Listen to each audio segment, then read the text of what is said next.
Isang barangay sa Carles, Iloilo. May aswang nga ba? Story time.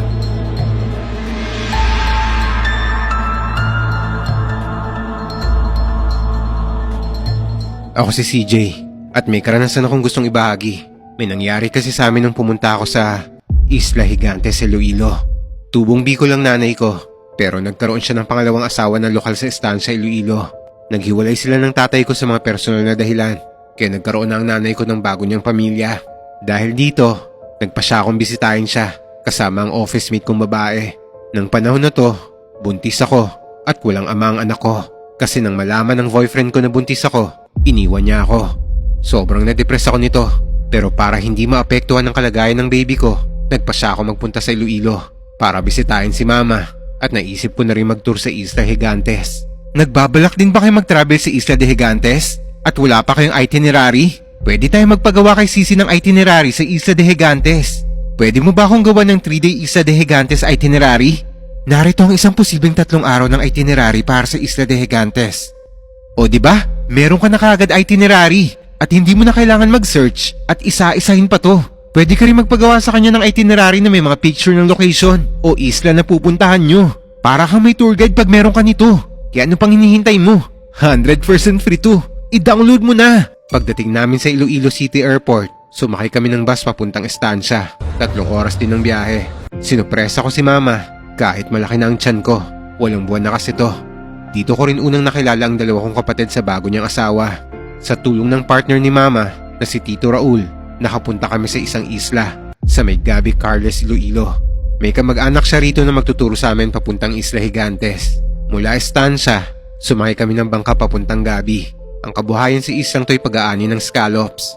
Pagdating namin sa isla, napansin ko kagad ang napakaraming kabibe, mga pinagtabasan ng scallops na tila naging pandagdag na sa buhangin ng dalampasigan.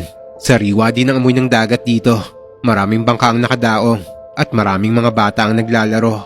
Sa tansya ko, nasa mahigit 2,000 ang populasyon dito dahil maliit lang ang isla na to. Pagdating namin sa pantalan, napansin ko ang lahat na nakatingin sa amin. Kasama ko nito si mama, si Tito Raul, isa kong kapatid at yung office mate ko. Pinakilala nila kami sa mga kamag-anak nilang nakaupo sa may daungan. Sabi nila, kaya raw ako pinagtitinginan ay dahil kakaiba raw ako sa paningin nila.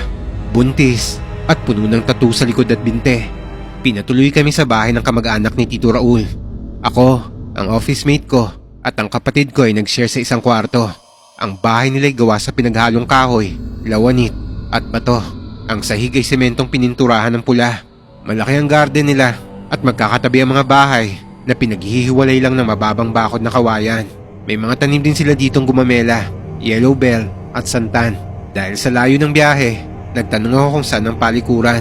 Gabi na ng mga oras na to at tapos na kami magpakilala sa mga kamag-anak nila. Sabi nila, maaga kaming aalis kinabukasan para mag-tour sa Isla Gigantes. Pero kakaiba ang CR nila, parang kahon na gawa sa kahoy. Kasukat ng isang tao, mga 6 na talampakan lang ang taas. Ang dingding ay pinagtagpi-tagping trapal at sako. Ang sahig naman ay may buhangin at lupa at durog na kabibe. Walang bubong to at tanging mga sangat dahon ng puno ng talisay lang ang nakaharang. Habang nasa loob ako, hindi ako mapakali, hindi ako makaihi dahil palaging humahampas ang hangin sa mga dahon. At pakiramdam ko, may nakamasid na mga mata sa akin. Kaya kahit gusto ko na magbihis, lumabas na lang ako at nagpunas na lang ng katawan. Simula nang maramdaman ko to, nagpapasama na ako kay mama tuwing magsisiyar ako. Nang gabing rin to, nakita ko si mama na naglalagay ng bawang sa mga bintana ng kwarto. Sabi niya, mag-iinuman daw ang mga tiyuhin at magpipinsan para magbantay. Nagulat ako tinanong kung bakit kailangan magbantay. Sabi niya, mula nang dumating daw kami, hindi tumigil ang pag-ungol ng mga aso sa isla. Hindi ko napansin to dahil abala kami sa pakikipagkwentuhan. Napansin ko rin na may walis na nakabaliktad sa may pinto, sa harap at sa likod ng bahay. Ewan ko ba, kahit anong gawin ko, hindi ako makatulog ng gabing to. Hanggang bigla na lang nakarinig kami ng isang malakas na kalabog sa bubong. Dahil walang kisame ang bahay, diretso mong maririnig kung may tatapak o babagsak sa itaas. Pero nang sinilip nila yung bubong, wala naman silang nakita. Pero ramdam namin na parang may hindi magandang enerhiya sa paligid. Hanggang inabot na kami ng umaga at hindi na ako nakatulog nito. Umalis na lang kami sa isla bago sumikat ang araw. Sinabi sa amin na Sa ibang lugar na lang kami magstay dahil mahirap daw ang CR at namamatay ang generator pag alas 11 na ng gabi. Pero alam namin kung ano ang tunay na dahilan nila. Hindi ako ligtas sa isla at may kung anong nilalang ang may balak sa bata sa sinapupunan ko. Naging maayos naman ang tour namin sa Isla Gigantes, pero hindi ko makakalimutan ang kakaibang pakaramdam ng manatili ako sa isla ng Barangay Gabi sa Iloilo.